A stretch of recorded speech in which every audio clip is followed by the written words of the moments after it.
Gandang araw, tayo ay magluto ng ating ulam. Magluluto po tayo ng adobong manok. Ito, malaking manok ang ating lulutuin. Galing sa department store, mga boss ka-idol. Ayan.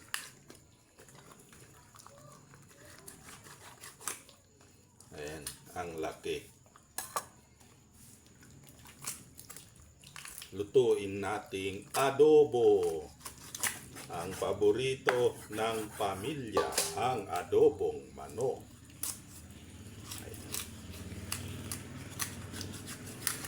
Siyempre, ang adobo natin ay masosi o yung may kaunting sabaw na adobo. Marami pong klaseng adobo. May adobo pong adobo sa puti, adobong tuyo, o yung toasted na adobo. Meron yung garlic adobo. Basta ang dami pong uri ng adobo na siya ang paborito ng aking pamilya.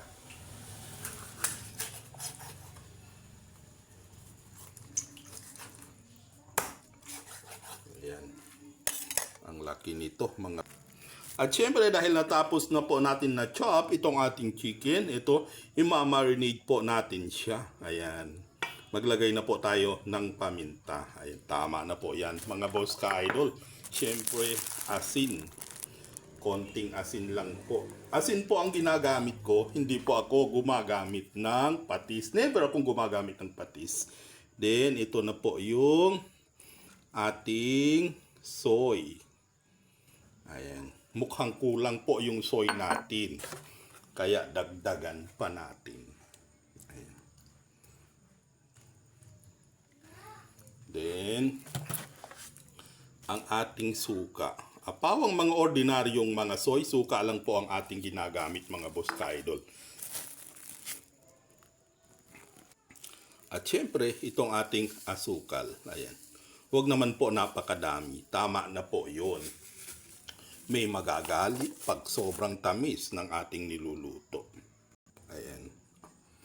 Pag may time po kayo, pag kayo ay mag-aadobo, pwede nyo pong i-marinate ito ng magdamagan. Pero sa akin, dahil kapos po ang oras natin, ito, pagka-marinate po natin, ay igigisa na po natin, mga boss ka-idol. Pwede na rin yun, pag busy ka, masarap na rin. Basta masarap kang magluto, mga boss. At syempre dito sa ating kalan, tayo po ay nagsalang na ng ating kawali. Syempre may mantika na po yan. Tayo ay maggisa na, mga boss ka-idol. Ayan, sabay-sabay na po natin nilagay ang ating bawang, luya at saka sibuyas. Ginigisa ko po ang ating adobo. Yung mga ibang nagluluto, hindi po sila naggigisa, as in ganun na po. Kanya-kanyang preference lang po yun, mga boss ka-idol. Bawat cook kasi ay may kanya-kanyang estilo sa pagluluto. Ayan. Ang importante ay maitawid natin sa masarap na luto ang ating mga niluluto. Tulad nito, ang ating adobo ay pasarapin natin syempre. Ayan.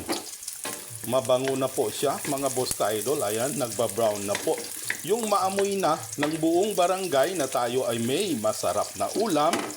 Ito, ilalagay na po natin itong ating marinade na karne ng manok, mga boss ka-idol.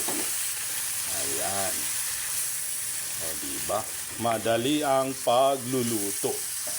Ayan. Hindi na po tayo magsabaw dyan kasi kusang magsasabaw po yan, mga boss ka-idol. At syempre, tayo ay maglagay ng laurel. Konti lang. Then, ang ating pampalasa para masarap itong ating adobo, syempre, mga boss. At syempre, tatakpan po natin yan para mas mabilis po maluto ang ating adobo. At syempre, fast forward po tayo, mga boss ka-idol. Ayan, no. Haluin natin itong ating pork para mag-incorporate po yung mga sangkap na ating nilagay. Ayan. Napaka-basic po na sangkap lang ang aking nilagay. Ayan.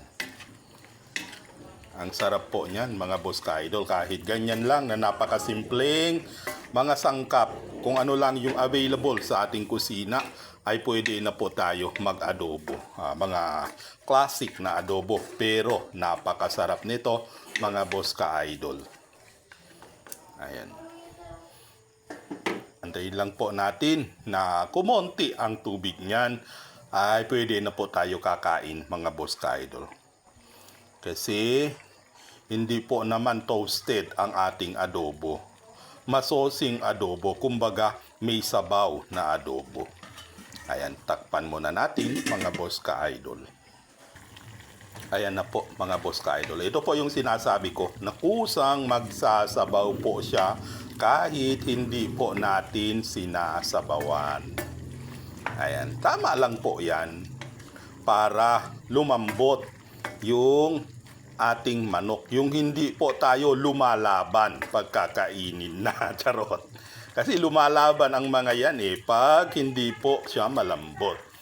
Di na yan. Isisimmer lang po natin na ganyan hanggang kumonti po ng konti para ayan, tayo ay makakain na. Ang sarap niyan mga boss ka-idol. Siyempre, tatakpan muna natin habang inaantay natin na kumonti ang sabaw. Ayan, patuloy pa rin po siyang kumukulo mga boss ka-idol. Mag-add po tayo ng kaunting asin dahil medyo matabang. Dahil medyo pusyaw din po ang kulay kaya tayo ay mag-add din po ng soy. Kaya tama lang po yung nilagay nating asin kasi maalat din po yung soy. Ayan. Medyo malambot na po yan mga boss ka-idol. At ngayon ay ito, i-ano na po natin yung apoy nitong ating kalan para mas mabilis po kumonti yung kanyang sabaw. Total, malambot naman na po yung laman nitong manok. Siyempre, tatakpan po muna natin. Mamaya ay okay na po yan mga boss ka-idol. Diyan na yan. Pwede na po mga boss ka-idol. Luto na po itong ating chicken adobo. Ang ating masosing chicken adobo. Ayan o, hindi na po lumalaban. Okay na po yan. Luto na siya mga boss ka-idol.